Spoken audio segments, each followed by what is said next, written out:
Hello. आज हम बहुत ही इम्पोर्टेंट टॉपिक को डिस्कस करने वाले हैं और उस टॉपिक का नाम है पेरेंटिंग और मेंटल हेल्थ। हम सभी जानते हैं कि हमारा जो चाइल्डहुड होता है वो हमारी लाइफ का सबसे प्रेशियस सबसे इम्पॉर्टेंट टाइम होता है। और कोई भी एक्सपीरियंस चाहे पॉजिटिव हो या नेगेटिव जब हमारे साथ होता है उस टाइम के दौरान वो हमारे माइंड में हमेशा के लिए रहता है। क्योंकि हम उस वक्त जो है हमारे सबकॉन्शियस माइंड के थ्रू हम जिंदगी जी रहे होते हैं और हमारा कॉन्शियस माइंड यानी हमारा लॉजिकल माइंड डेवलप ही नहीं हुआ होता है। तो जब हमारे पास वो लॉजिकल माइंड है ही नहीं तो हम कोई भी एक्सपीरियंस को प्रोसेस नहीं कर सकते। यानी अगर अगर हमारे साथ कुछ गलत होता है तो हम जैसे हम बड़े होते हैं तो हम उसके बाद कोई भी एक्सपीरियंस होने के बाद में बैठ के सोचते हैं कि ऐसा क्या हुआ, क्या नहीं हुआ, और उसके बाद में हम उसको सॉर्ट आउट करते हैं अपने माइंड में। लेकिन बच्चों के पास ये ऑप्शन नहीं होता है क्योंकि वो उनमें वो फैसिलिटी ही नहीं है।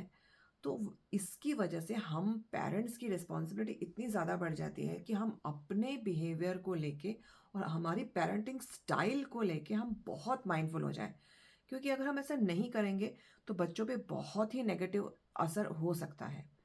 और एक दूसरा भी कारण है कि कोई भी एक्सपीरियंस बिकॉज़ बचपन में जो भी हुआ वो सीधा का सीधा हमारे माइंड में एब्ज़ॉर्ब हो जाता है और वो मेमोरी जो है वो हमेशा के लिए रहती है। और उस वक़्त की जो फीलिंग्स भी जो होती हैं वो हमेशा हमारे साथ रहती हैं। अब ये तो कितना खतरनाक हो गया ना कि अगर कोई इतना यानी कोई भी गलत अगर कोई एक्सपीरियंस अगर हुआ हो, तो वो इंसान जो है वो पूरी ज़िंदगी उसका उसका फल भुगतेगा। जबकि उसकी कोई कभी-कभी तो गलती भी नहीं होती। एक्चुअली ज़्यादातर केसेज़ में गलती होती ही नहीं क्योंकि बच्चे छोटे हैं, जानबूझ के कुछ भी गलत नहीं करने वाले हैं। तो ये तो बहुत ही ज़्यादा लाइक वरिंग एस्पेक्ट है। तो इसके लिए हमें थोड़ा ध्यान देना होगा। इसीलिए माइंडफुल पेरेंटिंग इसीलिए ये बहुत काम आती है और ये बहुत ही इम्पॉर्टेंट भी है। अब हम एज अ पेरेंट हम क्या कर सकते हैं? एज अ पेरेंट हम ये कर सकते हैं कि हम अपने अपने बिहेवियर के प्रति, अपने थॉट्स के प्रति हम थोड़ा अवेयर हो जाएं और हम सीखें कि हम बच्चों को कैसे हैंडल करें। और हम बहुत ध्यान रखें कि हम उनके साथ जो भी व्यवहार कर रहे हैं वो उनकी पर्सनालिटी का हिस्सा बनता जाएगा और वो पूरी ज़िंदगी इसके साथ रहेंगे। जब हमें ये अवेयरनेस आ जाती है तो हम अपने बिहेवियर को लेके बहुत कॉन्शियस हो जाते हैं और हम गलतियाँ भी नहीं करते हैं, यानी कम करते हैं। नहीं करना तो थोड़ा मुश्किल होता है, गलतियाँ कम करते हैं। तो ये एक बहुत ही इम्पोर्टेंट एस्पेक्ट है। दूसरा मैंने ये भी ऑब्ज़र्व किया है कि कई बार कुछ बच्चे जो कि एक्चुअली काफ़ी इंटेलिजेंट होते हैं, उनका ईक्यू जो है वो बहुत ही कम होने की वजह से वो अपनी ज़िंदगी में लाइक लेटर स्टेजेस में वो उतने सक्सेसफुल नहीं हो पाते हैं डिस्पाइट कि उनके पास बहुत ज़्यादा हाई आईक्यू है। सो इसी इसी वजह से आजकल इमोशनल इंटेलिजेंस को बहुत ज़्यादा इम्पोर्टेंस दिया जा रहा है। क्यों?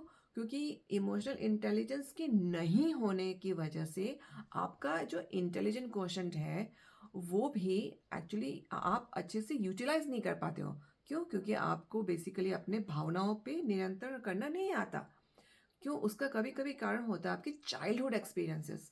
इसीलिए एज़ अ पेरेंट अगर आप अपने बच्चों को सक्सेसफुल देखना चाहते हो, तो बहुत इम्पोर्टेंट है कि आप माइंडफुल पेरेंटिंग को सीखें और उसके ऊपर ध्यान दें। और वो तभी होगा जब हम उसका इम्पोर्टेंस समझेंगे, जो कि हमने आज समझने की कोशिश की है। तो आपको आज कुछ इनसाइट मिल रही हो तो मुझे ज़रूर बताइएगा।